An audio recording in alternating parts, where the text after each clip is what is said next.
Kompas TV. Sesaat lagi Anda akan menyaksikan Kompas Petang didukung oleh Kopi luwak, kopi nikmat, nyaman diminum.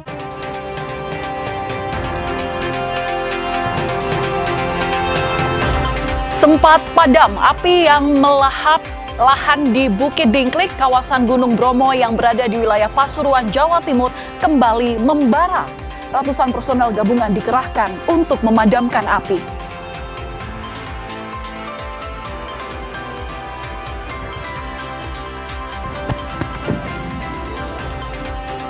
Dalam proses penyidikan dugaan pembunuhan di kematian Sutrimo, pegawai ex-Jampitsus Febri Adriansyah, polisi bakal membongkar makam Sutrimo untuk mencari bukti dan memastikan dugaan pembunuhan. Makam Sutrimo mendapat penjagaan polisi sejak kemarin.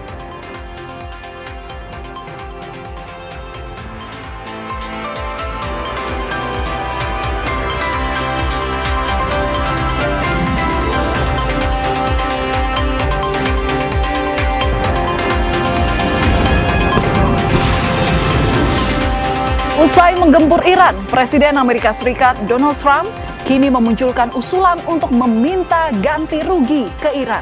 Usulan ini muncul di tengah upaya kelanjutan negosiasi damai oleh dua negara.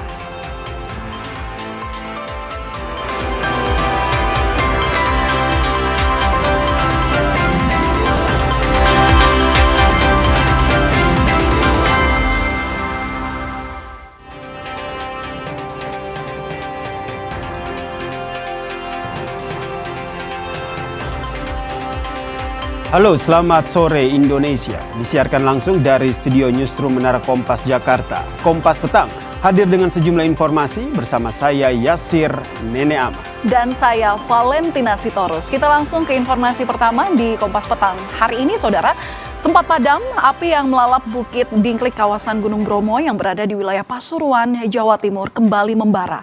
Ratusan personel gabungan dikerahkan untuk memadamkan api.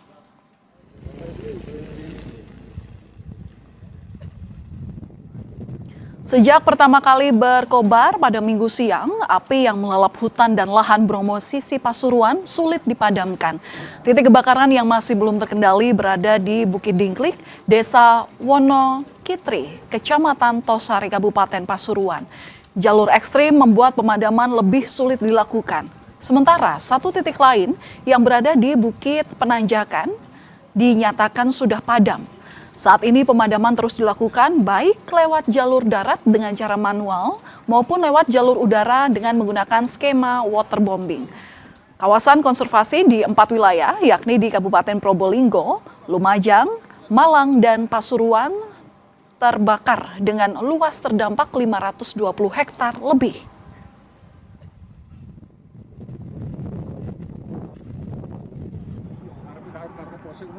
Kemarin itu sempat padam, tetapi mungkin ya karena pembahasannya masih kurang, jadi ada beberapa sisa-sisa kebakaran itu mungkin muncul kembali. Yang terbakar sebetulnya ada di Argowulan, itu di Penanjakan sudah padam, kemudian yang Dingklik ini sebetulnya sudah padam, sekarang menyala kembali.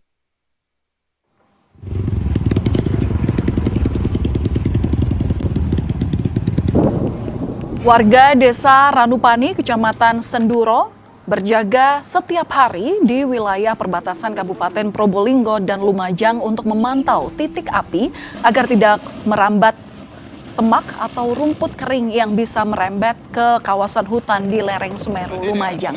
Menurut petugas Balai Besar Taman Nasional Bromo Tengger Semeru, jika api sampai ke wilayah hutan di Lumajang akan merusak ekosistem konservasi, resiko bencana lanjutan dan lumpuhnya sektor pariwisata. Sejauh ini, api dari kebakaran Bromo mampu disekat oleh petugas gabungan sehingga api menjauh dari Kabupaten Lumajang.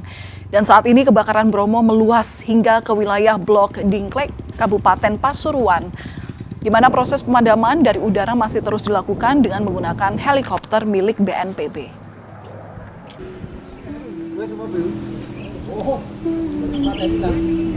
Alhamdulillah kita dari bidang wilayah 2 bisa menyekat kerjasama dengan para relawan dan rekan-rekan semua sehingga titik api tidak sampai melompat ke wilayah Ranupani atau ke wilayah Lumajang. Jadi titik api lebih cenderung turun ke arah Bromo.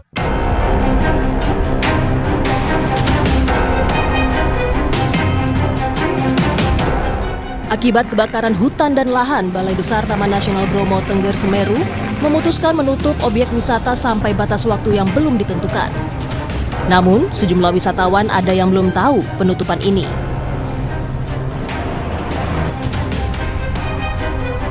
Mereka sudah terlanjur datang ke kawasan ini untuk berwisata. Kebanyakan wisatawan yang datang ke kawasan Gunung Bromo adalah turis asing. Mereka tahu ada kebakaran setelah melihatnya dari internet. It's the first time for me here. We arrived yesterday with Axel and we didn't really know at first that there was a fire, but we guessed because the sky was very dark. And we checked on internet and we saw that, and then we could see the fire at night and it was very aggressive. Meski sempat padam, kebakaran di kawasan Gunung Bromo kini makin meluas. Wilayah yang terdampak saat ini mencapai lebih dari 520 hektar. Saat ini konsentrasi petugas adalah di titik-titik yang berpotensi membuat api kembali membesar.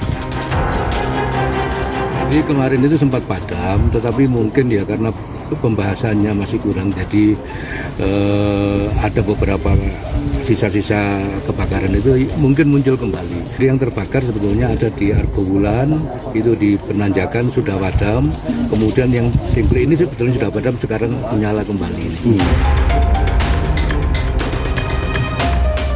Kebakaran hutan dan lahan melanda area Bromo terjadi sejak 3 Agustus 2026. Untuk memadamkan api, petugas tidak hanya melalui jalur darat tetapi juga melalui udara dengan cara waterbombing. Babul Arifandi, Kompas TV, Probolinggo, Jawa Timur.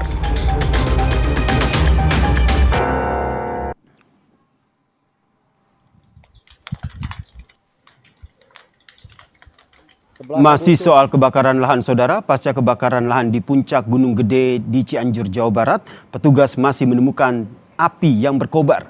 Tim gabungan terus menyisir lokasi untuk memadamkan api. Pihak Balai Taman Nasional Gunung Gede Pangrango menyebut ada 2 titik yang membakar sejumlah lahan, yakni di lahan Surya Kencana dan juga di Kawah Wadon, kawasan puncak Gunung Gede. Namun hingga saat ini, pihak Balai Taman Nasional Gunung Gede Pangrango masih belum memberikan keterangan resmi terkait kebakaran ini.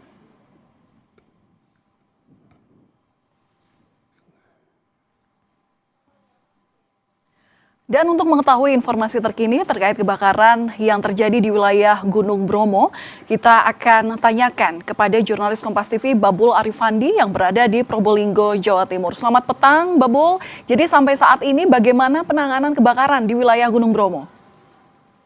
Ya, Valen dan juga saudara, selamat petang.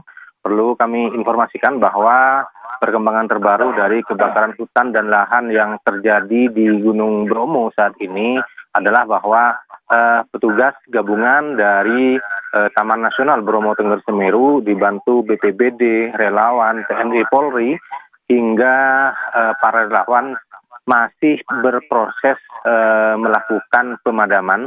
Ada 2 titik api yang saat ini masih tersisa, yakni di wilayah Arjosari.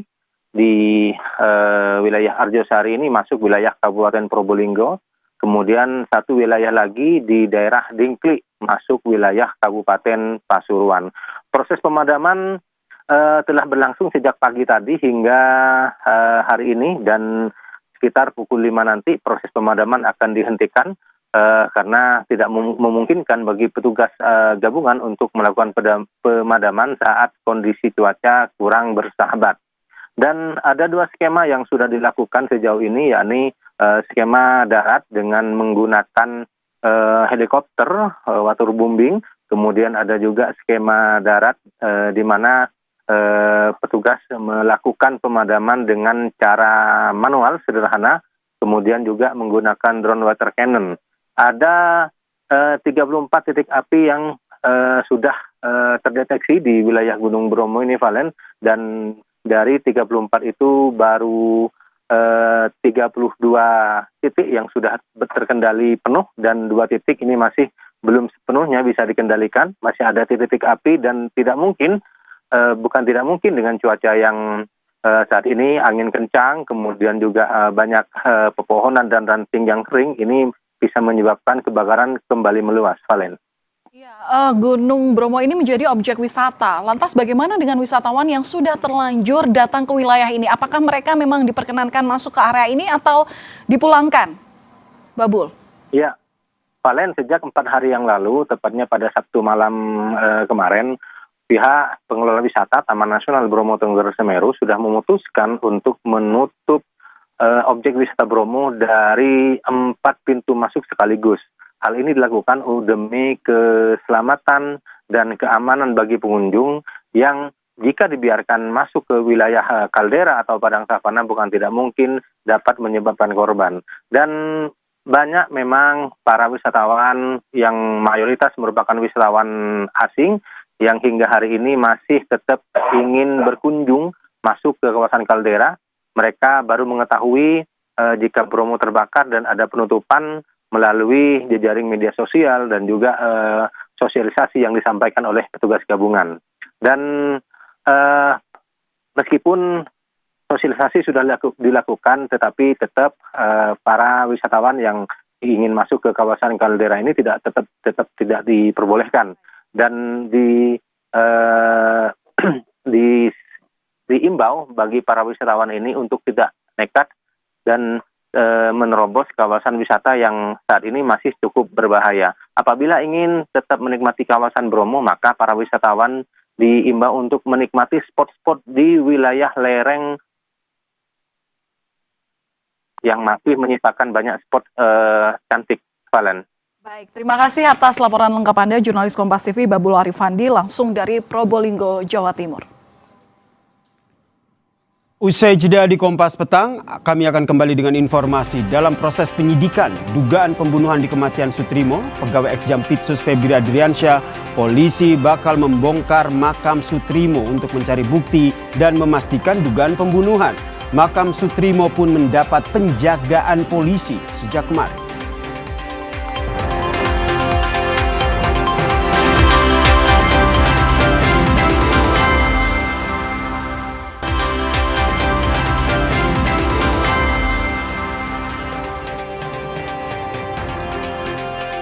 Saudara, polisi memeriksa kasus drag race di Kota Mobagu, Sulawesi Utara yang menewaskan 8 orang. Pengemudi mobil balap yang menewaskan penonton berpotensi menjadi tersangka.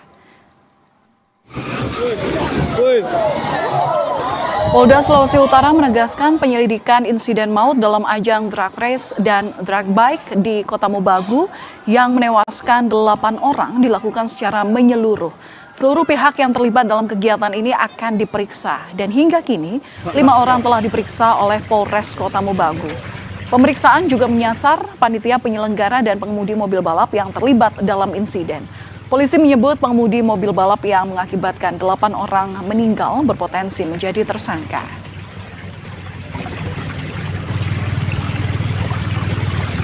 Nah, tentunya semua pihak kita akan periksa. Ini kan kita akan lihat alurnya. Dari panitia penyelenggara siapa, apa potensi yang ada di situ, mekanisme diikuti enggak. Kan ini masih berproses. Jadi apa yang ditanyakan sama teman-teman semuanya bisa berpotensi. Tapi kan ini kita tidak bisa. Namanya praduga tak bersalah. Kita harus mengikuti. Tapi kalau yang pengemudi itu sudah jelas karena dia walaupun kelalaian ya. Kelalaian itu udah jelas tersangka, potensinya besar. Saudara, satu persatu jenazah korban kecelakaan mobil balap yang tabrak penonton di Kota Mobagu, Sulawesi Utara dimakamkan di tempat pemakaman umum. Proses pemakaman berlangsung penuh haru. Sejumlah kerabat, pejabat pemerintah Kota Mobagu, dan ketua panitia kegiatan turut hadir untuk menyampaikan bela sungkawa. Sementara sejumlah korban lain masih menjalani perawatan di rumah sakit.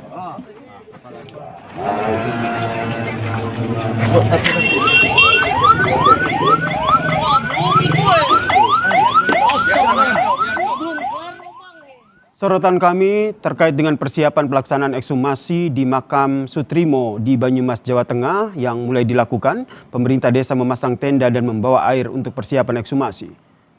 Persiapan ini, saudara, juga melibatkan polisi dari Polres setempat untuk menjaga lokasi dilakukannya pembongkaran makam pegawai ex Jampitsus ini, saudara. Sementara itu polisi juga menjaga lokasi jelang makam dilakukan ekshumasi. Hal ini dilakukan agar makam Soetrimo tetap dalam kondisi aman hingga proses ekshumasi nanti. Ekshumasi rencananya dilakukan pada hari Rabu besok.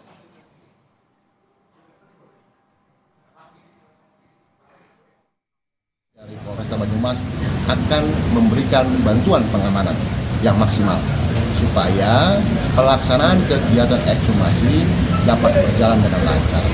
Itu sebabnya. Apa mungkin bisa melibatkan TNI juga? Ya, nanti kita akan lihat apakah cukup dari kami saja, apakah nanti kami akan membutuhkan bantuan pengamanan dari teman-teman TNI.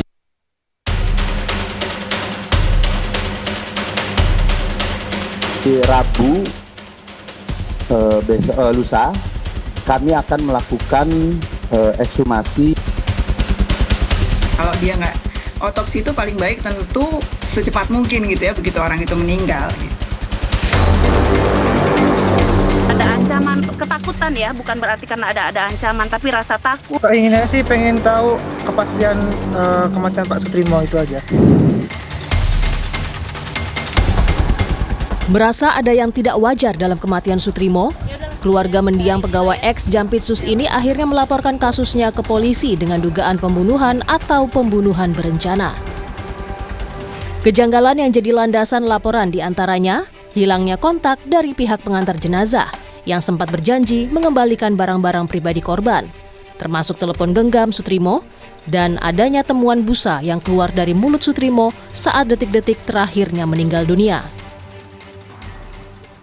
Pertama dinilai janggal itu kan setelah berselang sehari, begitu yang tadinya dari pihak pengantar jenazah itu kan berjanji akan mengirimkan handphone dan barang-barang pribadi milik almarhum lewat paket begitu kan. Ketika dihubungi nomor yang tadi pengantar jenazah itu ternyata sudah tidak bisa dihubungi dari situ awalnya.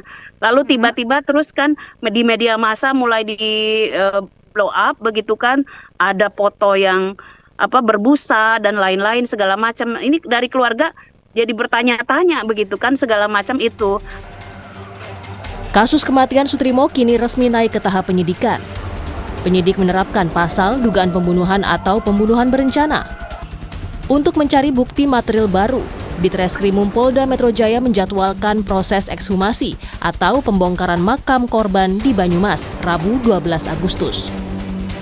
Langkah ini diambil setelah lebih dari 2 minggu korban dimakamkan.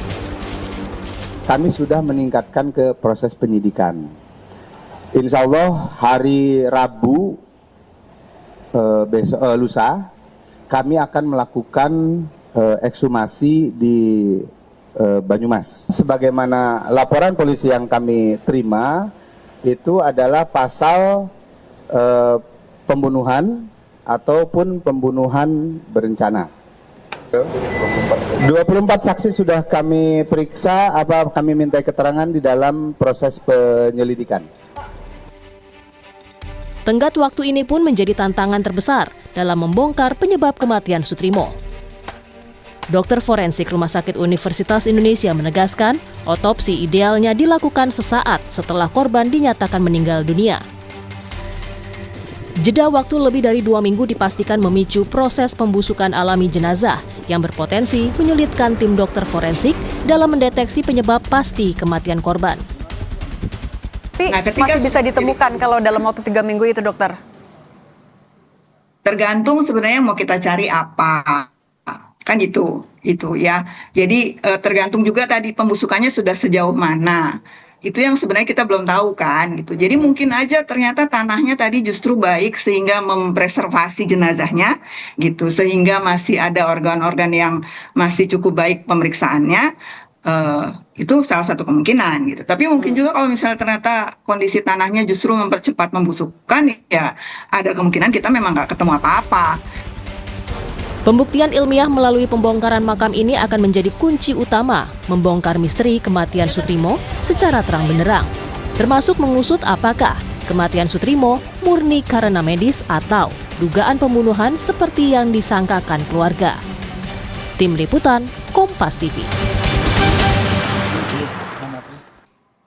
Polda Metro Jaya menjadwalkan pembongkaran makam Sutrimo Rabu besok. Lalu bagaimana persiapan jelang pembongkaran makam Sutrimo ini? Kita tanyakan kepada jurnalis Kompas TV Gesi Lutfia dan juga juru kamera Heri Widodo dari Banyumas, Jawa Tengah. Selamat petang. Gesi, ini persiapannya seperti apa aja dan informasinya Polda Metro Jaya sudah tiba di sana dan apa saja yang akan dilakukan jelang ekshumasi besok?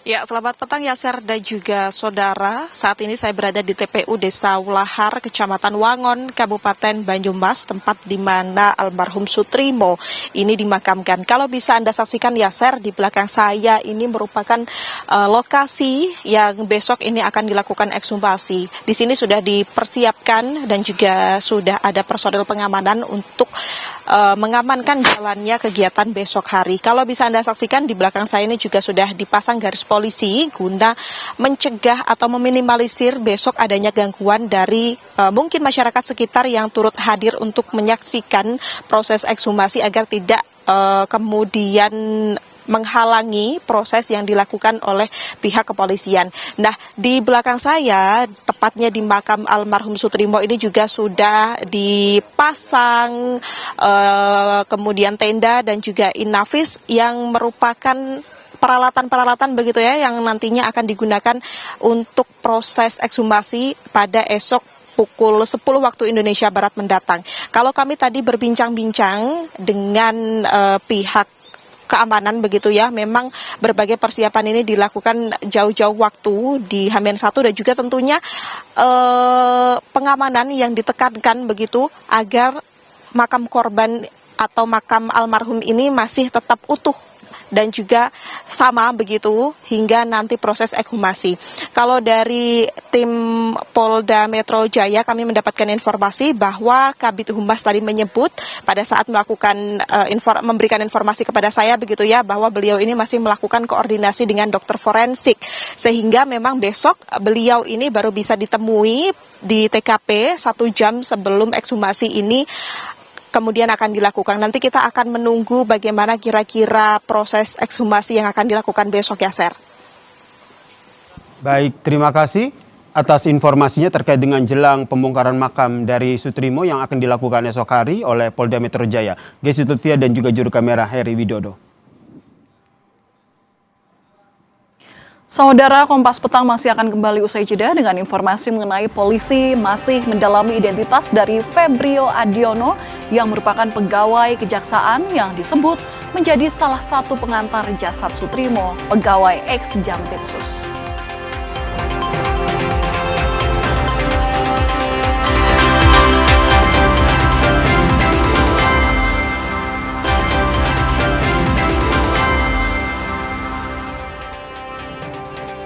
Kami lanjutkan informasi di Kompas Petang, saya Yasir Neneama.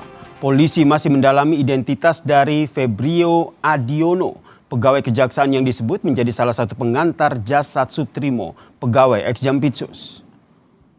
Polisi menyebut akan mendalami informasi terkait peran pegawai kejaksaan Febrio Adiono yang namanya tertulis sebagai penanggung jawab Sutrimo, pegawai ex Jampitsus saat diantarkan ke rumah sakit dalam keadaan meninggal dunia. Polisi memastikan telah memeriksa 24 saksi, namun tidak menegaskan apakah salah satu saksi yang diperiksa adalah Febrio Adiono atau tidak. Saat ini polisi masih menyelidiki apakah ada unsur pidana dalam kematian Sutrimo dengan melakukan ekshumasi setelah keluarga Sutrimo secara resmi melaporkan kematian ini ke polisi. Untuk soal ini Pak, sosok Febrio Adiono itu sudah diketahui belum? Ya, terima kasih informasinya, nanti kita dalamin. Total saksi berapa Pak? Kenapa? Dalam ini pemeriksaan total saksi berapa Pak? Sudah dilakukan 24 saksi sudah kami periksa, kami minta keterangan di dalam proses penyelidikan. Pengantarlah yang mengisi langsung. Atas nama Febrio memang tertulis.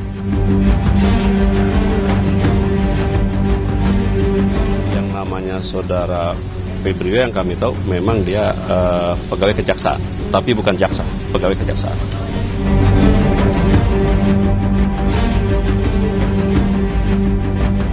Febrio satu mengantar itu pegawai kejagung. Itu sih bukan pegawai kejaksaan, bukan. Orang swasta biasa.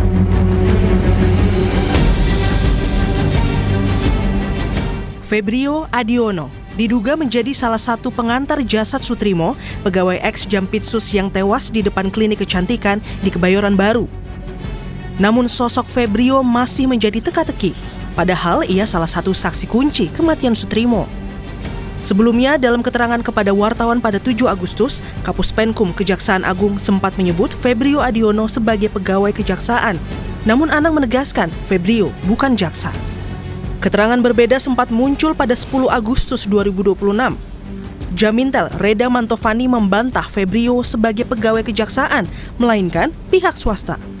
Kematiannya Sutrimo yang diduga bekerja dengan ex-Jampitsus, ini Febrio satu mengantar itu pegawai kejagung, itu benar? Itu sih bukan pegawai kejaksaan, bukan. Orang swasta biasa itu. Sejauh ini pengungkapan untuk kasus? Itu kan di ranah polisi, Polri yang nanganin. Kita hanya melihat aja situasi. Kapus Penkum Kejagung, Anang Supriyatna mengklarifikasi pernyataan Jamintel Kejagung Reda Mantovani soal pekerjaan Febrio Adiono. Anang memastikan Febrio Adiono adalah pegawai yang bekerja di Kejaksaan Agung, bukan pihak swasta. Tapi kalau Febrio itu memang pegawai Kejaksaan Agung, bukan jaksa, pegawai biasa. Ya, Oke, baik. Aja. Berarti yang betul statement dari Pak Anang ya Pak, kami konfirmasi ya. Kalau Pak Jamintel itu tadi teman saya dengar kan ngomongnya Sutrimo kok nggak ada ngomong Febrio, wah ini salah gitu kan, salah dengar mungkin karena banyak orang kan, itu aja ya. Iya. Gitu. Soal tadi pertanyaannya Febrio ini pegawai Kejagung bukan, terus Pak Reda bilang bukan pegawai Kejagung, dia pihak swasta gitu. Nama Febrio Adiono muncul pertama kali dalam surat kronologis rumah sakit. Pihak rumah sakit mengklarifikasi jika kronologi kematian Sutrimo ditulis langsung oleh Febrio sebagai penanggung jawab. Dari kronologi yang ia tulis di rumah sakit, Febrio Adiono diduga sebagai orang yang dihubungi Sutrimo saat ia mengeluh sakit. Febrio juga sempat menelepon ketua RT untuk memesan ambulans. Ia kemudian mengantar Sutrimo ke rumah sakit bersama 3 orang lainnya. Febrio pun tercatat sebagai penanggung jawab Sutrimo. Dari penelusuran digital jurnalis Kompas TV melalui aplikasi Truecaller, nomor Febrio yang ditulis dalam surat kronologis tercatat sebagai ADC Jampitsus Febrio. Guru Besar Universitas Bhayangkara Hermawan Sulistyo menilai polisi cukup berhati-hati dalam penyelidikan kasus kematian Sutrimo, termasuk saat memeriksa saksi kunci. Hal ini dilakukan agar pelaku tidak berusaha menutupi jejaknya. Masalahnya adalah publik itu meminta transparansi seluruh proses dari awal. Jadi kalau ditemukan, dibuka.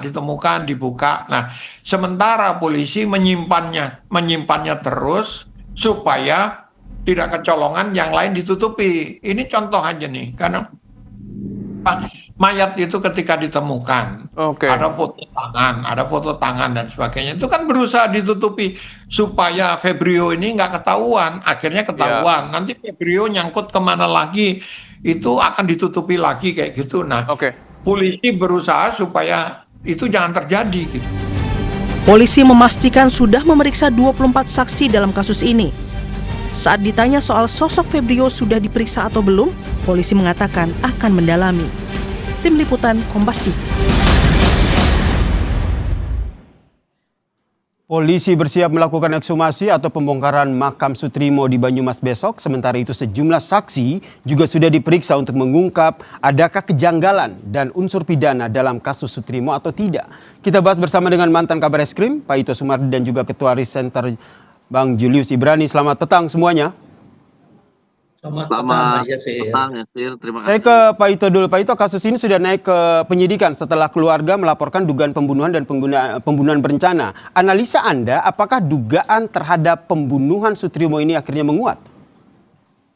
Iya, yang pertama kan tentunya kita bersyukur ya, dari keluarga telah membuat laporan polisi sehingga polisi bisa menindaklanjuti jangan penyelidikan. Nah, kita luruskan dulu dengan penyelidikan. Dalam penyelidikan ini tadi sebagaimana dikatakan oleh Prof. Kiki, memang kita harus hati-hati dan cermat sebelum meningkatkan kepada penyidikan, di mana kalau penyidikan itu sudah ada peristiwa pidananya, selain itu juga sudah ada alat-alat bukti maupun tersangka dan saksi. Nah, sekarang dari 24 orang yang diperiksa ini tentunya akan dipilah-pilah mana yang kira-kira nanti bisa ditingkatkan menjadi tersangka atau saksi apabila peristiwa pidananya ditemukan. Ini kan sekarang masih dalam pendalaman ya, dalam penyelidikan apakah memang ini betul merupakan kematian yang wajar ataukah kematian tidak wajar. Hasil dari ekshumasi itulah yang nanti akan bisa menentukan penyebab matinya atau meninggalnya daripada almarhum Sutrimo, termasuk caranya, termasuk waktunya. Nah, dari waktu ini kan tadi Febrio Adiano ini kan mereka bisa kita kaitkan kapan dia ada di sana, kemudian tentunya dari pihak penyidik kepolisian harus bekerja sama juga dengan Kejaksaan Agung ya, karena bagaimanapun saat ini kan ini menyangkut status pegawai. Jadi memang yang saya dengar dari beberapa informasi bahwa Febrio Adiano ini adalah merupakan pegawai daripada Kejaksaan Agung. Tapi bagaimana kaitannya dengan kematian Saudara Sutrimo? Apakah memang ada hubungan khusus antara Febrio dengan Sutrimo? Nah, ini tentunya saat ini sedang didalami. Jadi ini prosesnya penyelidikan, Mas Yasir. Prosesnya penyidikan ya?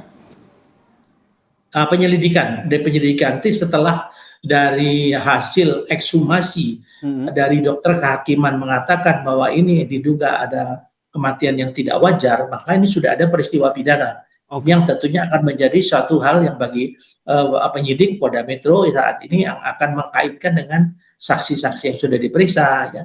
Dan tentunya dalam ekshumasi itu kan ada persyaratannya. Salah satu diantaranya selain dokter kehakiman atau dokter forensik juga ada saksi-saksi yang dari independen. Oke, Pak Ito ingin maaf saya potong, saya dudukan dulu karena sebelumnya dari Polda Metro Jaya menyatakan bahwa kasus ini sudah naik ke tahap penyidikan.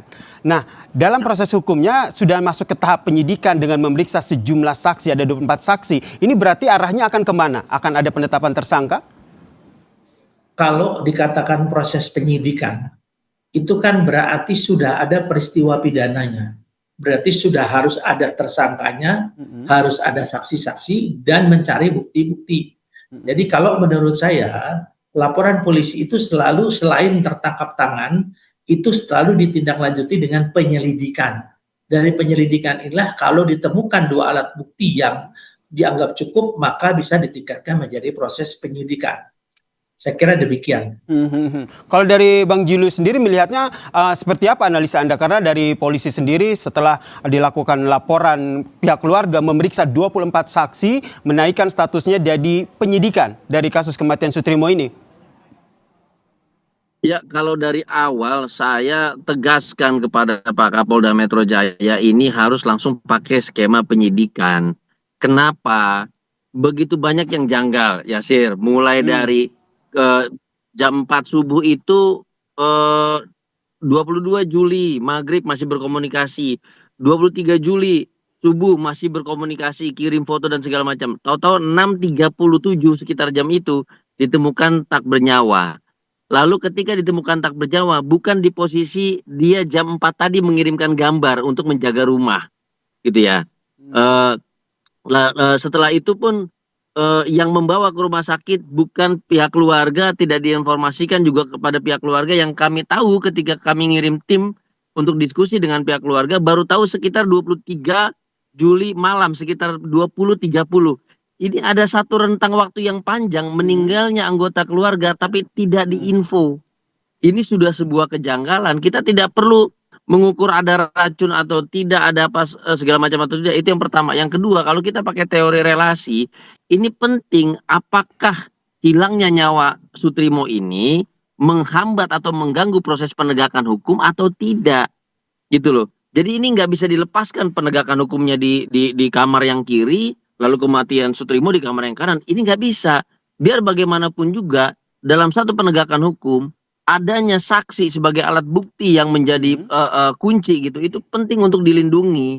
Nah, sekarang posisinya sudah malah pada keluarganya, perlindungan bagi keluarganya yang mendengar cerita apapun dari almarhum Sutrimo. Jadi menurut saya dari awal harusnya Polda langsung ketok saja ini penyidikan. Kalau menurut Untuk Anda mengunci diketok ke kebenaran- penyidikan, Bang Julius, berarti Anda juga menduga bahwa Sutrimo ini meninggal ada kejanggalan termasuk pembunuhan dan ini ada kaitannya dengan kasus yang menjerat bosnya? Sudah pasti, Yasir. Makanya saya katakan dari disembunyikannya informasi tentang kematian yang 6:30 ditemukan tak bernyawa baru diinfokan kepada keluarga pukul 20.30, ini sebuah sesuatu yang janggal. Artinya ada kematian anggota keluarga yang disembunyikan lebih dari 12 jam. Itu. Ya. Itu yang pertama. Yang kedua adalah bahwa pengantaran jenazah kepada rumah sakit tidak dilakukan oleh pihak keluarga, administrasinya juga tidak. Lalu dijemput pulang diantar ke Desa Ulahar Banyumas juga bukan oleh anggota keluarga. Itu juga sebuah pelanggaran dalam sistem administrasi. Tidak boleh ketika ada orang meninggal dunia, dia bukan anggota keluarganya dibawa ke rumah sakit, tidak melapor kepada polisi. Itu tidak boleh. Gitu ya. Dia harus melaporkan kepada polisi untuk memastikan ada satu peristiwa hukum. Baik itu pidana atau bukan urusan belakangan, tapi lapor dulu. Tapi ini kan ada sesuatu yang disembunyikan. Nah, upaya untuk menyembunyikan saksi-saksi ini itu banyak di dalam berbagai macam cerita pengungkapan tindak pidana yang begitu masif, Yasir. Jadi termaksud apa yang disampaikan oleh pihak keluarga ya? gitu. Termaksud apa yang disampaikan oleh pihak keluarga termaksud terkait dengan kejanggalannya adalah yang mengantar jasad Sutrimo ini tidak mengembalikan ponsel dari Sutrimo ini. Saya ke Pak Ito. Pak Ito, kalau seandainya ini masuk ke tahap penyidikan kemudian mendalami pasal yang disangkakan yaitu pembunuhan dan juga pembunuhan berencana, berarti polisi juga akan menelusuri sebenarnya apa motif jika memang kasus ini adalah kasus pembunuhan terhadap Sutrimo. Jangan dijawab dulu Pak Ito, kita lanjutkan perbincangannya usai jeda, tetaplah bersama kami di Kompas Petang.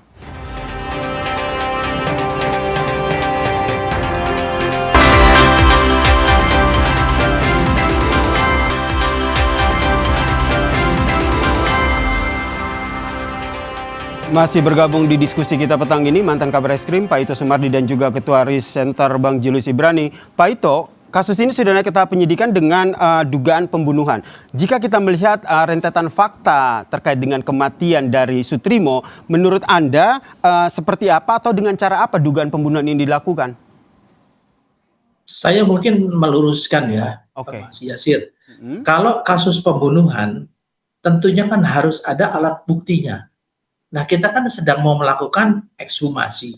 Karena dari otopsi kan tidak dilakukan pada saat di rumah sakit. Kemudian dari dokter yang memeriksa melakukan visum luar itu pun juga diminta keterangan.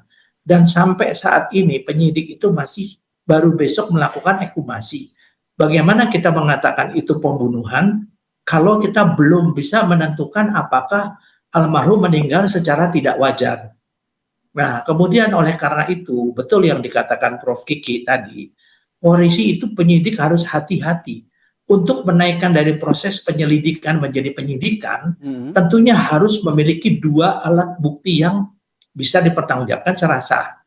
Salah satu kalau dikatakan proses pembunuhan, tentunya kita kan harus punya alat bukti yang pertama, bahwa korban itu adalah meninggal secara tidak wajar. Baru nanti ditelusuri siapa pelakunya dari saksi-saksi ini. Saya kira kematian daripada saudara almarhum Sutrisno ini memang mempengaruhi ya, bukan mengapa, tapi mempengaruhi proses penyelidikan. Kenapa? Karena yang bersangkutan sudah lebih dari 20 tahun tinggal bersama dengan tersangka FA. Nah, saya kira dia adalah saksi kunci. Secara logika, memang kalau kehilangan saksi kunci akan menghambat ataupun mempengaruhi kelancaran daripada proses penyidikan. Jika proses penyidikan ini membutuhkan dua alat bukti yang cukup, lantas analisa Anda, kenapa akhirnya polisi menyampaikan dalam hal ini Polda Metro Jaya bahwa kasus ini sudah masuk ke tahap penyidikan, Pak Ito? Ya gini, penyidikan itu mungkin bisa ditanyakan nanti kepada Pak Dirkrim ya. Penyidikan itu kan tentunya melakukan bagaimana membuat terang satu perkara, itu terminologinya. Dan di dalam proses penyidikan ini pun juga kalau tidak terbukti, maka bisa dikeluarkan SP3, surat penghentian proses penyidikan, SP3. Jadi ini bisa saja, itu kan merupakan teknik yang dilakukan oleh penyidik. Tapi bagi saya, sebagai mantan penyidik, saya selalu harus hati-hati. Kalau ini diduga kasus pembunuhan, kita paling tidak yang harus diketahui adalah almarhum meninggal secara tidak wajar.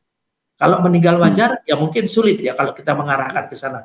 Kalau meninggal tidak wajar, maka peristiwa pembunuhan ini sudah pasti bisa ditetapkan betul-betul bisa terpenuhi. Baru kita menelusuri kira-kira mulai dari saksi-saksi sampai dengan, dan saya yakin teman-teman penyidik di Polda Metro itu juga sudah melakukan scientific crime investigation yang melalui rekam digital, ya rekam digital. Saya yakin mereka sudah punya itu daripada pembicaraan handphone, meskipun handphonenya tidak ada, tapi kan kita bisa bekerja sama dengan operator, ya. Kemudian keterangan, dan yang dikatakan Bang Yulis betul tadi. Saat ini yang harus mendapatkan perlindungan adalah keluarga daripada Sutrimo. Ya, saya kira mungkin di sini tanggung jawab daripada pihak kepolisian setempat, tanggung jawab dari ketua RT, ya RW dan juga LPSK. Itu harus diberikan perlindungan saat ini. Demikian. Kalau dari Bang Julius Ibrani sendiri melihatnya bagaimana dengan oke lah kalau seandainya kita tidak bisa mengandai-andai, namun ekshumasi harus dilakukan sehingga bisa membuktikan bahwa ada kejanggalan atau tidak. Sembari proses ekshumasi dilaksanakan, menurut Anda apa yang harus digali oleh polisi terkait dengan pemeriksaan saksi, termasuk pemeriksaan terhadap Febrio? Ya, Yasir, yang perlu diketahui adalah jalan cerita yang janggal sampai bahkan sebelum kembali ke Jakarta itu almarhum Sutrimo dijemput oleh 2 orang di stasiun Purwokerto gitu ya, tiketnya disiapin, segala macam disiapin, ada perlakuan yang spesial. Itu artinya keterangan dari setiap saksi, ya, informasi dari setiap saksi yang berkomunikasi dengan Sutrimo yang ada kaitannya dengan penegakan hukum TSK atas nama ex Jampitsus Pak FA. Itu penting, itu dulu kita duduki. Nah, ketika ada satu saja yang janggal, kita harus katakan bahwa peristiwa ini peristiwa hukum yang dapat mempengaruhi. Jadi, ekshumasi itu, kalau pertanyaan ekshumasi kemana? Ekshumasi itu adalah sentuhan terakhir untuk menyatakan yang ada di dalam tubuhnya, apakah memberikan informasi tindakan seseorang, orang lain gitu ya, kalau tadi pakai istilah pembunuhan, atau dengan metode yang lain. Itu bagian akhir dari ekshumasi itu sendiri gitu loh. Tapi kalau jalan ceritanya dari awal kemudian ditemukan meninggal dipulangkan ke rumahnya di Banyumas, itu sudah menurut kami, menurut bacaan kami juga hasil investigasi di lapangan, itu sudah satu peristiwa pidana tersendiri. Makanya penting untuk segera dinaikkan penyidikan. Nah, bicara tentang saksi-saksi yang lain, tadi saya setuju dengan Pak Ito bahwa LPSK sudah harus hadir di dalam setiap tahapan pemeriksaan saksi, orang-orang yang memiliki informasi yang ada kaitannya dengan penegakan hukum itu. Jadi kalau tidak, maka akan ada potensi hal yang sama. Kasus seperti ini banyak sekali, Yasir. Saksi-saksi kunci tiba-tiba hilang, saksi-saksi mahkota tiba-tiba meninggal dunia, dan segala macam. Ini kami banyak sekali mendampingi kasus seperti ini. Jadi awareness-nya itu harus ditegaskan dalam bentuk naiknya ke tahap penyidikan. Itu yang paling penting kita sampaikan. Oke, sehingga kalau kita lihat dalam pengusutan kasus ini, ekshumasi satu hal, namun pemeriksaan sejumlah saksi juga harus terus dilakukan oleh polisi, dalam hal ini Polda Metro Jaya. Pak Ito sendiri melihat bagaimana proses pemeriksaan saksi, terutama pemeriksaan terhadap Febrio yang namanya tertulis dalam surat orang yang bertanggung jawab terhadap kematian ataupun, dan dia juga diketahui merupakan pegawai ex Jampitsus juga. Ya, kalau saya lihat keseriusan dari Polda Metro kan tadi Pak Dirkrim sudah menyampaikan 24 saksi. Dan tentunya masing-masing saksi ini ada peran-perannya ya. Jadi keterkaitan dengan kalau memang dugaan ini dikaitkan untuk kasus pembunuhan. Kan ini kita sekarang berjalan secara simultan, secara komprehensif yang dilakukan penyidik, sehingga saya yakin penyidik pun juga mereka sudah mengumpulkan semua saksi-saksi sesuai dengan dugaan keterkaitan ya, dugaan keterkaitan, nah sehingga nanti akan disatukan menjadi satu kesimpulan bahwa ada peristiwa pidana, siapa-siapa saja bertanggung jawab. Jadi saya tentunya berharap bahwa saksi-saksi kunci, sebagaimana dikatakan Mas Julius, itu memang betul harus mutlak harus dilindungi ya, karena apa? Kalau misalnya sampai ada penghilangan, misalnya mereka kemana hilang pergi atau kesulitan dalam memeriksa, ini akan mempengaruhi kecepatan dalam mengungkap kasus ini. Saya kira ya memang penyidik Polda Metro, saya sangat yakin betul mereka sangat profesional dan tentunya kesulitan bagi kita karena ini ada 2 kamar ya. Satu kamarnya ada kamar kepolisian, satu kamarnya Kejaksaan Agung. Nah, ya. untuk seperti kata Anda, Pak Ito, maaf saya potong, ada 2 kamar seperti itu. Nah, untuk pemeriksaan dari Febrio sendiri, ini menurut Anda, apakah memang ada kesulitan? Karena kalau kita lihat Febrio ini juga merupakan pegawai yang bekerja di Kejaksaan Agung.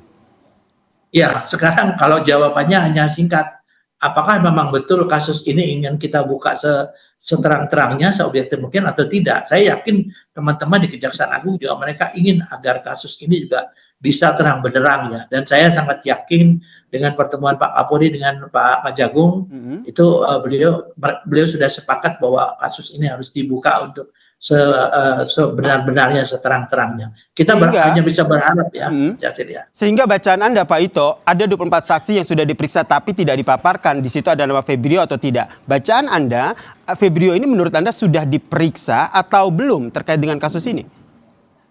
Saya sangat yakin sudah diperiksa. Tapi kan tadi disampaikan bahwa pemeriksaan untuk awal itu kan kita juga harus hati-hati. Karena bisa saja hasil pemeriksaan awal itu kalau setiap pemeriksaan dibuka ke publik, maka ini bukan untuk mempermudah, maka mempersulit. Karena apa? Karena mungkin orang-orang pihak-pihak yang diduga terkait yang lainnya, dia bisa melarikan diri, atau menutupi jejaknya, dan lain sebagainya. Saya kira ini sudah teknik dalam penyidikan, dan penyelidikan sudah dilakukan dengan sangat profesional ya oleh teman-teman penyidik. Saya yakin itu.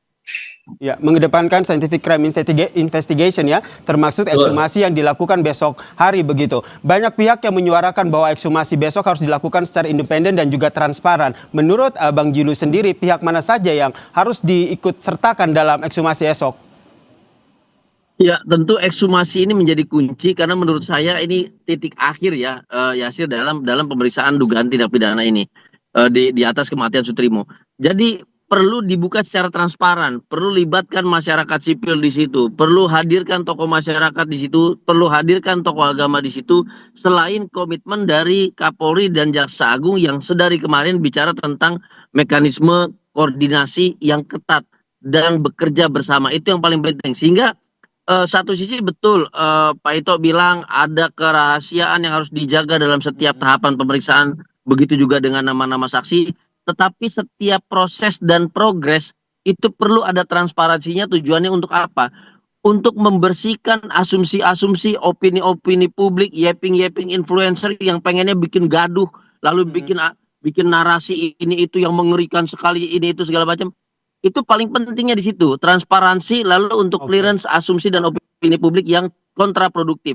Itu yang pertama. Yang kedua adalah saya pikir kehadiran perwakilan kedua lembaga negara yang ada kaitannya juga dengan penanganan kasus ex-Jampitsus Febri Adriansyah itu menjadi legitimasi kuat bahwa pemeriksaan ini, ekshumasi ini tujuannya satu, yaitu menegakkan hukum demi mencari keadilan. Jadi bukan karena satu institusi ini, 2 institusi itu bukan. Karena itu yang sudah mulai digaung-gaungkan kepada publik sehingga dampak yang paling bahaya apa ya, Sir? Publik nanti tidak percaya terhadap seluruh proses yang sedang dilakukan oleh kepolisian dan juga ini yang harus dijaga betul ya oleh jaga. Polisi ya, bagaimana independensi dan juga transparansi dalam pengusutan kasus ini. Pak Ito, Bang Juli, saya juga ingin mengajak Anda untuk melihat bagaimana situasi terkini di makam Sutrimo yang berada di Banyumas. Di sana dilakukan sejumlah persiapan begitu, dan informasinya memang tim dari Polda Metro Jaya sudah tiba di sana, termasuk Kabid Humas Polda Metro Jaya yang juga sudah tiba di sana untuk melakukan persiapan jelang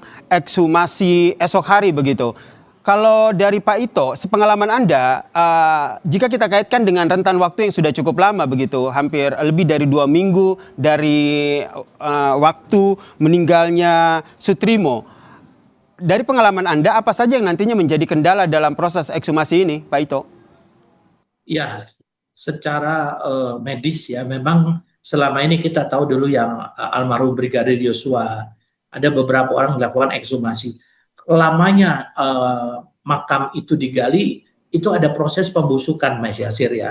Proses pembusukan ini tentunya juga memerlukan satu teknis tersendiri ya dari forensik kedokteran untuk bisa menentukan. Tetapi jejak daripada seperti racun dan lain sebagainya itu cukup lama ya. Sehingga saya kira paling tidak kalau sudah ada kesan bahwa sudah ada indikasi adanya racun, maka sudah bisa dipastikan ada peristiwa pidana yaitu dugaan pembunuhan. Nah, dari sini tentunya hasil pemeriksaan saksi-saksi yang tadi disampaikan Majelis itu adalah, saya kira itu sangat menentukan akan dikaitkan. Dan saya sependapat dengan Majelis tadi ya.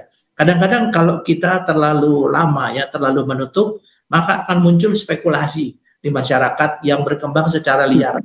Nah, disinilah peran Bid Humas untuk bisa menyampaikan poin-poin yang bagi masyarakat paling tidak bisa menepis spekulasi ini. Itu yang harus dilakukan oleh Kabid Humas. Makanya Kabid Humas saat ini kan hadir di Metro Jaya di Banyumas. Mudah-mudahan beliau akan mengikuti dan setiap pertanyaan bisa dijawab oleh beliau tentunya secara terukur ya, dan juga yang bisa menjelaskan kepada masyarakat jangan sampai ada spekulasi yang berkembang di era digital ini. Pak Ito, tadi seperti Anda sampaikan bahwa sebenarnya ada dua kemungkinan dalam ekshumasi ini, hasilnya adalah jika ditemukan kejanggalan, misalnya ada ditemukan dugaan keracunan, maka kasus ini mungkin akan dilanjutkan dengan proses penyidikan dengan pemeriksaan saksi-saksi. Namun jika tidak ditemukan kejanggalan, sekali lagi ini kita masih mengandai-andai ya Pak Ito, jika tidak ditemukan kejanggalan dalam pemeriksaan ekshumasi ini, berarti dengan kata lain kasus ini selesai atau bagaimana?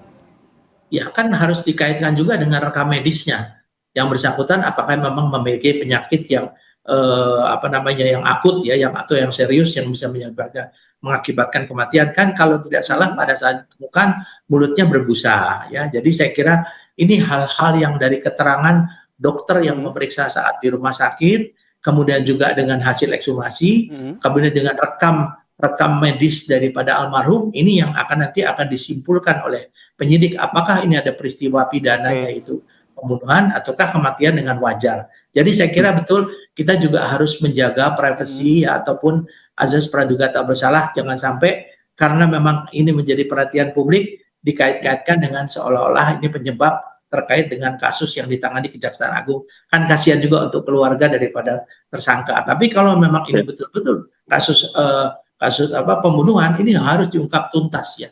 Saya kira itu mungkin yang perlu kita inikan bersama. Betul, jadi perhatian bersama. Terlebih besok adalah ekshumasi dilakukan, kemudian ini yang benar-benar kita kawal. Kalau dari Bang Julius sendiri melihatnya bagaimana dari pihak keluarga sendiri, karena kejanggalan juga mereka alami, begitu dugaan kejanggalan juga mereka alami, bahkan mereka meminta perlindungan terkait dengan pihak keluarga ini. Ya tentu pihak keluarga sangat berkepentingan. Sedari awal tim kami berkomunikasi dengan pihak keluarga, Yasir, permohonan keluarga itu sebetulnya sederhana sekali. Kami ingin tahu apa yang terjadi, cuma kami nggak berani. Jadi seolah-olah di situ ada yang membatasi, seolah-olah ada yang mengatakan bahwa udahlah nggak usah cari-cari masalah. Tidak berani dalam hal apa ini, Bang Julius? Tidak berani dalam hal mengambil langkah apapun, termasuk ketika kami tawarkan bantuan hukum untuk mencari kebenaran, bukan mencari keviralan, tapi untuk mencari kebenaran demi keadilan supaya tidak beredar opini-opini publik, narasi-narasi yang kontraproduktif yang hanya untuk menciptakan viral saja. Nah, keluarga juga menginginkan hal itu. Sampai kemudian muncullah isu mungkin nunggu tenang dulu, apa nggak ada orang sekitar sini yang bisa bantu dan segala macamnya. Jadi artinya keinginan untuk mencari tahu lebih dalam itu juga ada dari keluarga. Jadi menurut Anda, Bang Julius, sebenarnya pihak keluarga ini sendiri sedari awal mereka sudah menemukan adanya dugaan kejanggalan, cuma tidak berani saja begitu dari informasi yang Anda himpun dari pihak keluarga ya Bang Julius? Ya gimana mau berani Mas Yasir, yang nganterin jenazahnya 2 anggota TNI, siapa yang berani? Begitu loh.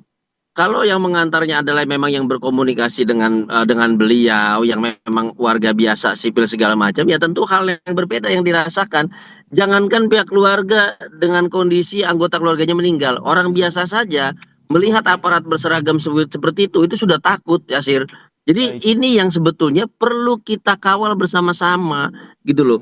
Dan ini bukan asumsi Anda ya, Bang Julius. Ini bukan asumsi Anda, tapi ini adalah keterangan langsung yang disampaikan oleh pihak keluarga. Tidak, bukan asumsi kami. Pihak tim kami berkomunikasi langsung sana, Yasir. Kita tidak pernah memberikan statement tanpa investigasi di lapangan. Baik, terakhir saya ke Pak Ito. Tentu saja kita berharap bahwa kasus ini terang benderang, sudah dilakukan ekshumasi besok. Apa yang menjadi hal-hal penting yang harus dijaga oleh institusi sehingga betul-betul kasus ini transparansi dan juga independen? Yang pertama ini kan mempertaruhkan profesionalisme daripada penyidik Polri. Karena kan kita ketahui kasus ini kan atau kasus besarnya itu kan berawal dari penyidikan oleh Polri. Ya tentunya juga masyarakat juga ingin berharap agar Polri juga tidak menyerahkan begitu saja. Kalau memang ada keterkaitan yang bisa menyangkut ya kepada peristiwa pidana yang besarnya, tentunya Polri harus profesional. Dan saya sangat yakin bahwa saat ini sudah banyak hal-hal yang dikumpulkan oleh teman-teman penyidik, dan mudah-mudahan ini bisa segera disampaikan ke masyarakat sehingga ada kejelasan penyebab daripada kematian almarhum Sutrismo maupun juga kira-kira ada tidak keterkaitan dengan kasus besarnya. Demikian. Baik, terima kasih Pak Ito Sumardi, terima kasih Bang Julius Ibrani atas perspektifnya dan pandangannya di Kompas Petang terkait dengan kasus ini. Salam sehat semuanya. Salam sehat. Terima kasih Yasir, Pak Ito. Usai jeda, saudara, Kompas Petang masih akan hadir dengan informasi. Usai menggempur Iran, Presiden Amerika Serikat Donald Trump kini memunculkan usulan untuk meminta ganti rugi ke Iran. Usulan ini muncul di tengah upaya kelanjutan negosiasi damai dua negara.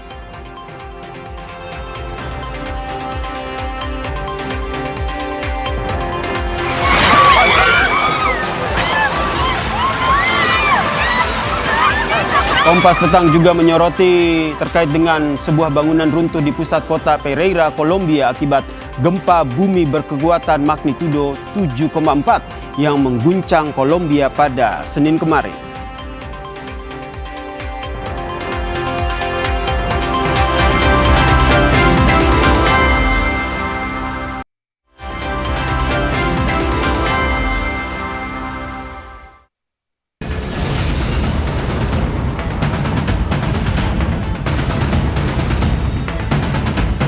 There's damages to be paid. I think Iran should pay those damages.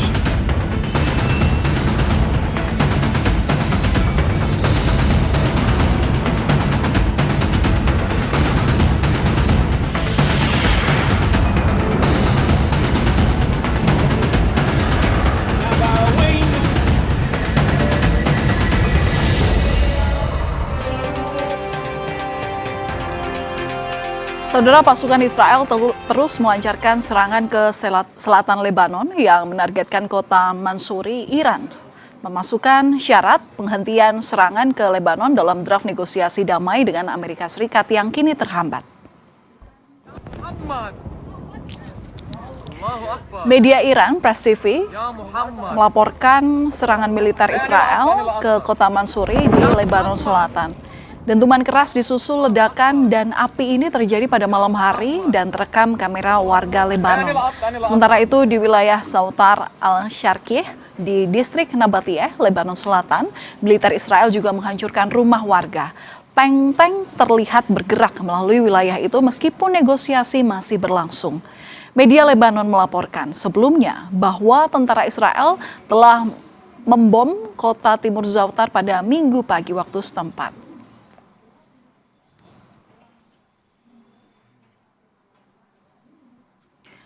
Militer Israel mengklaim membongkar terowongan bawah tanah kelompok pro-Iran di Lebanon, Hizbullah, di kawasan yang mereka sebut sebagai zona keamanan di Lebanon Selatan.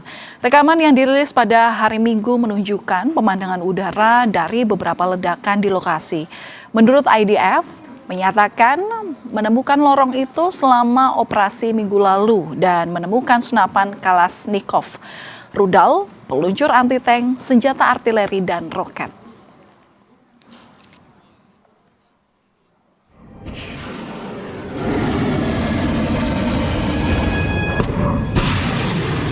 Saudara, negosiasi damai dengan Iran mandek. Presiden Donald Trump menanggapi syarat Iran untuk reparasi perang Amerika Serikat dengan tuntutan agar Teheran membayar atas kerusakan yang telah mereka timbulkan selama periode 50 tahun. Ditanya soal ancaman serangan besar-besaran ke Iran, Trump juga tidak menjawab jelas dan meminta publik untuk menunggu. They asked for reparations, you might say, or they asked for money for the damage that we've done. I said, that's a good idea. Well, we're going to ask for money for the damage they've done over a 50-year period. Whether you go SS Cole or whether you go all of the people that were so badly hurt, so badly wounded or killed, many thousands of people. and maybe damages for the 52,000 protesters over the last 4 months that were killed in Iran. So now what is it? So if there's damages to be paid, I think Iran should pay those damages. Presiden Iran menegaskan jika pemimpin tertinggi Ayatollah Mojtaba Khamenei ini menyerukan persatuan dan kekompakan dalam pertemuan yang membahas tentang perekonomian negara serta sanksi dari Amerika Serikat. Presiden Masoud Pezeshkian ini memaparkan pertemuan dengan pemimpin tertinggi Iran berlangsung selama 7 jam. Dalam pertemuan, Ayatollah Mojtaba Khamenei menekankan pentingnya persatuan. Ini adalah pertemuan kali kedua Presiden Iran dengan pemimpin tertinggi Iran, Mojtaba Khamenei. یعنی هیچ چیزی مهمتر از الان تمام نقشه‌های دشمن برای ایجاد اختلافه. کاری که ما باید بکنیم باید پرهیز کنیم از اینکه اختلاف به وجود بیاد و از کلام و بیانی که در خارج از اون چارچوب هاست اجتناب بشه و همدیگه رو ممکنه در درون خانه با همدیگه خیلی حرف بزنیم ولی در بیرون یک صدا یک آهنگ به گوش جهانیان برسه تا بدانند که مردم ایران ما، کشور عزیز ما، برای دفاع از استقلال و سربلندی و عزت و باور خودش. Sinyal menjauhnya kesepakatan damai antara Amerika Serikat dan Iran dilontarkan Trump usai melontarkan pernyataan soal tuntutan ganti kerugian perang. Lalu bagaimana skenario Iran dan Amerika Serikat dalam mengakhiri perang ini? Kita akan bahas bersama dengan pakar strategi militer dan pertahanan dari Pusat Pengkajian dan Penerapan Angkatan Udara yang juga merupakan alumni US Air War College, yakni Mas Agung Sasongkojati. Halo Mas Agung, selamat petang, apa kabar? Semoga sehat selalu untuk Anda dan juga keluarga. Oke, selamat petang. Terima kasih. Ya, Mas Agung, ini kan ada tuntutan untuk saling melakukan ganti rugi di saat sebelumnya memang hal itu dilontarkan Iran sebagai syarat untuk perdamaian. Lalu Trump ini bilang kalau begitu berarti ganti rugi juga harus dilakukan Iran terhadap Amerika Serikat. Apalagi perang yang terjadi selama 50 tahun. Nah, apakah tuntutan balik Trump ke Iran ini menjadi salah satu bentuk penolakan syarat damai yang dilakukan secara terang-terangan? Jadi gini ya, Iran dan Oman sudah menyelesaikan bagaimana cara mengatur mengenai keluar masuk Selat Hormuz sudah oke. Dengan pengaturnya sudah disetujui dan itu kelihatan bagus ya. Dan selanjutnya Iran menentukan juga karena kan sebetulnya kan masalahnya bukan soal buka Selat Hormuz itu Selat Hormuz buka itu adalah artikel 5 dalam MOU itu dijelaskan oke. Tapi banyak artikel dalam MOU meskipun MOU mungkin sudah tidak berlaku tapi kan tetap menjadi syarat. Mau dibuka Hormuz ada syaratnya sebagai pihak yang tidak menang tidak kalah tapi kayaknya Iran menundukkan Amerika karena pada akhirnya Amerika nggak megang Selat Hormuz kan artinya Iran yang megang Selat Hormuz yang bisa megang kendali itu kan ada beberapa syarat ya 6 syarat tetapi saya yang konteksnya langsung saja mengenai ini jadi penghentian total blokade kemudian pencabutan sanksi ekspor minyak serta pembayaran ganti rugi kerusakan perang. Nah kerusakan perang ini apa saja kerusakan pada infrastruktur energi fasilitas pelabuhan di Bandar Abbas serta kerugian ekonomi akibat penghentian ekspor minyak. Nah ini kenapa? Karena Iran melihat dari dasar hukumnya Amerika itu melanggar kedaulatan wilayah dan hukum internasional mengadakan serangan dengan tidak sesuai dengan aturan internasional. Nah Donald Trump menolak mentah-mentah dan meluncurkan tuntutan balasan dengan ngomong juga. Jadi dia minta kompensasi atas semua kerugian personil militer. Jadi bukannya kerugian benda, tapi kematian personil. Jadi beda. Jadi dan termasuk korban demonstran. Nah ditambah ini langsung naik tuh harga minyak ya. Namun sekarang mari kita lihat bagaimana sih kalau kita mengenai rumus mengenai ganti rugi ini kompensasi, itu sebetulnya ya. Praktik adalah untuk negosiasi. Jadi nggak pernah dihitung berdasarkan rumus akuntansi murni atau audit faktual. Mereka berfungsi sebagai diplomatic bargaining chip atau instrumen penawar nilai politik. Jadi ada 3 tingkatan. Pertama kalkulasi asimetris finansial dengan konsesi ekonomi. Karena kedua-duanya megang angka klaim saling bertolak belakang dan miliaran dolar, Amerika menuntut ganti nyawa, Iran menuntut ganti kerusakan secara fisikal. Jadi tidak pernah berupa penyerahan uang langsung, tetapi diarahkan mulai dengan nilai pembebasan sanksi. Jadi ada nilai sanksi dibebaskan, kemudian jadi gitu. Asumsi kerugian Iran dikompensasikan dengan pembukaan kembali akses pembukuan luar negeri. Jadi bukannya minta uang seperti itu, tetapi membuat akses Iran dibuka. Kemudian untuk jalur kedua, jalur mekanisme klaim gabungan. Jadi ada arbitrasi ya. Secara historis seperti ini, maka klaim kematian personil diserahkan Komisi Arbitrase Independen atau lembaga pertara ketiga yang akan membuka klaim tersebut dan untuk kesepakatan apa kesepakatannya. Kemudian terakhir adalah pernyataan penyesuaian tanpa pengakuan kesalahan. Kenapa? Nanti di bingkai bantuan kemanusiaan atau dana rekonstruksi regional yang didanai oleh konsorsium negara-negara yang mungkin memberikan pinjaman dulu, nanti pengembalian pinjaman itu berupa uang-uang Iran yang sudah dibekukan, itu akan untuk membalikan pinjaman. Oke, jadi model seperti berarti Jadi, untuk kompensasi ini tidak selalu ganti rugi dalam bentuk uang, tapi ada kompensasi politik dan juga kompensasi ekonomi itu tadi. Tapi kalau dua-duanya meminta ganti rugi, sama-sama merasa jadi korban, ini yang realistis dalam waktu dekat ini seperti apa? Dimungkinkan seperti apa? Ya kan gini, itu kan baru Oman dengan Iran tuh mengenai Selat Hormuz, tapi kan Iran dan Amerika kan gini, mau ganti rugi mau apapun itu kan harus di meja perundingan. Artinya ini kedua pihak ini harus maju lagi meja perundingan untuk berunding lagi seperti dulu. Karena kan kalau ngomong doang kan nggak ada utang yang bayar, tidak, harus ketemu lagi di suatu sidang atau pertemuan, dirumuskan. Jadi sebetulnya diminta Iran itu adalah batas maksimal apa yang dia minta. Amerika terserah kamu mau apa, mau nuklir kayak mau apa, nanti dirundingkan. Jadi omongan di media massa ini bukan sesuatu yang akan diwujudkan langsung di jauh-jauh, tapi merupakan bahan untuk perundingan gitu loh. Oke, perundingan masih orang bilang, contohnya ada yang bilang, wah nanti Iran minta gini, wah nggak bisa gini-gini. Loh, kok sudah ribut, itu kan nanti itu bahan untuk berunding. Nanti dirundingkan satu persatu, kamu diganti rugi dengan apa, banyak kalau uang ini nanti nanti kalau ini ada proyek ini begitu, bukannya langsung sok tahu, langsung menduga bahwa nanti akan uang, nggak bisa begitu, itu nanti jatuhnya bahan untuk perundingan itu yang diomongin. Oke, berarti skenario paling mungkin dalam menyudahi perang ini apa Pak? Singkat saja. Berunding lagi, karena untuk detailnya kan tetap Iran harus menuntut dengan detail, ditandatangani resmi menjadi dokumen sah, bukannya omong-omongan di dalam media massa dijadikan bahan debat yang ini enggak, nanti itu kan di meja perundingan bahan untuk berunding. Yang diomongkan Donald Trump silakan ngomongin, nanti berunding lagi ngomong, karena kan detailnya harus detail, nggak mungkin cuman nanti saya bayar yang besok kamu transfer ke saya nanti langsung dibuka, kan nggak begitu, harus ada perundingan lagi. Oke, menarik untuk disimak bagaimana penyelesaian dari konflik Amerika Serikat dan Iran, terutama tadi melihat bagaimana perundingan yang akan terjadi dalam waktu dekat. Terima kasih sudah berbagi pandangan bersama kami di Kompas Petang, Kompas TV, pakar strategi militer dan pertahanan dari Pusat Pengkajian dan Penerapan Angkatan Udara, termasuk juga alumni US Air War College, Pak Agung Sasongkojati. Salam sehat selalu Pak, terima kasih. Terima kasih, selamat sore. Saudara, kami masih akan kembali usai jeda dengan informasi mengenai sebuah bangunan yang runtuh di pusat kota Pereira, Kolombia akibat gempa bumi berkekuatan magnitudo 7,4 yang mengguncang Kolombia pada hari Senin kemarin.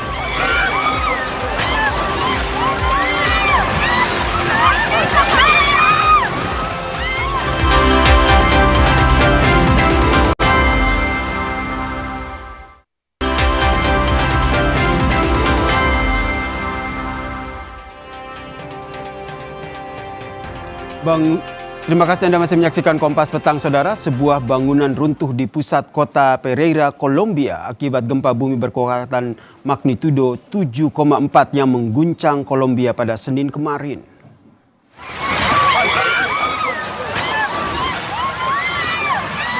Dari rekaman kamera warga, Saudara, sebuah bangunan runtuh hingga menimbulkan kepulan debu dan membuat sejumlah warga panik menyelamatkan diri. Gempa dengan magnitudo 7,4 menyebabkan kerusakan parah di Pereira dan kota-kota lain di Kolombia bagian barat. Pihak berwenang menyebut dalam identifikasi awal, sedikitnya gempa bumi ini menewaskan 52 orang. Sejumlah korban diperkirakan terus bertambah karena proses evakuasi masih dilakukan.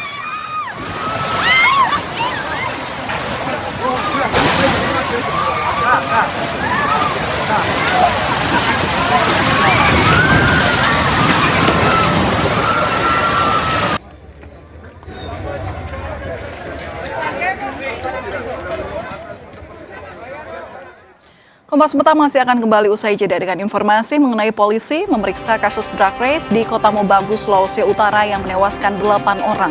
Pengemudi mobil balap yang menewaskan penonton berpotensi menjadi tersangka.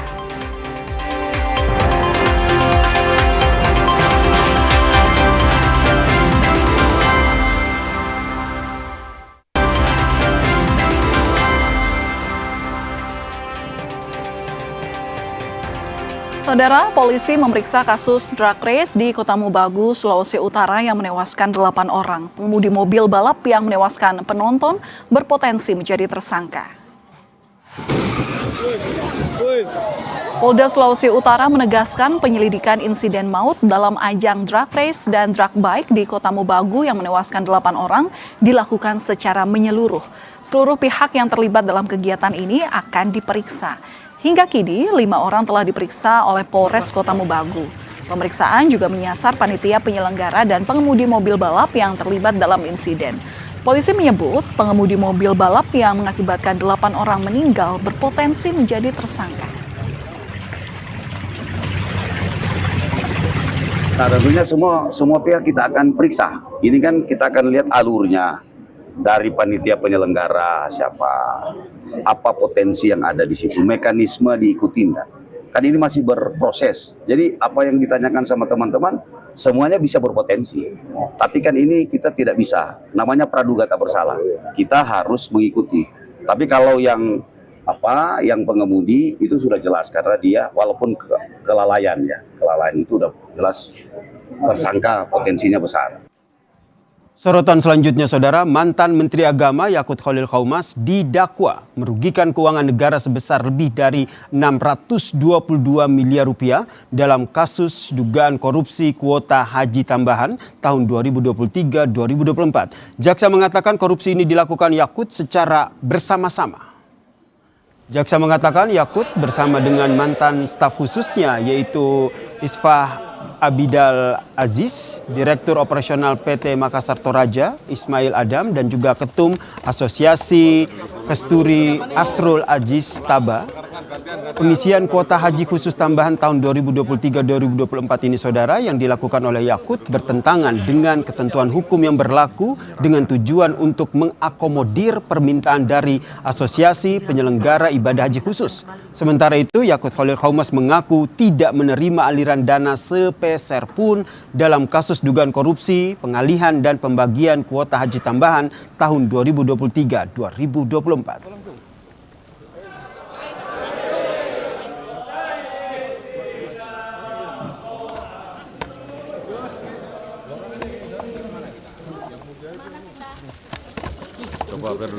Yang merugikan keuangan negara atau perekonomian negara yaitu sejumlah 622 miliar 90.207.166 rupiah dan 41 sen atau setidak-tidaknya sekitar jumlah itu sebagaimana laporan hasil pemeriksaan investigatif Badan Pemeriksa Keuangan Republik Indonesia BPKRI dalam rangka penghitungan kerugian negara atas kuota haji Indonesia dalam penyelenggaraan ibadah haji tahun 2023 sampai dengan tahun 2024 pada Kementerian Agama Republik Indonesia. Terus terang saya tidak memahami dakwaan karena yang menerima uang itu orang lain, tetapi yang didakwa saya dengan asumsi. Sekali ini saya sampaikan, saya tidak pernah menerima 1 rupiah pun dari proses ini. Dari 2022, 2023, 2024 siapa yang berinisiatif untuk mendapatkan keuntungan dari kuota tambahan. Yang ketiga, ya mereka itu yang jual beli kuota, yang kemudian menerima fee dan seterusnya, itu yang harusnya dihadirkan di sini. Dan kami akhiri Kompas Petang edisi kali ini. Saya Valentina Sitorus. Dan saya Yasir Neneama. Setelah ini Anda bisa menyaksikan program Sapa Indonesia Malam bersama rekan Cindy Permadi dan Radi Saputro. Terima kasih, sampai jumpa.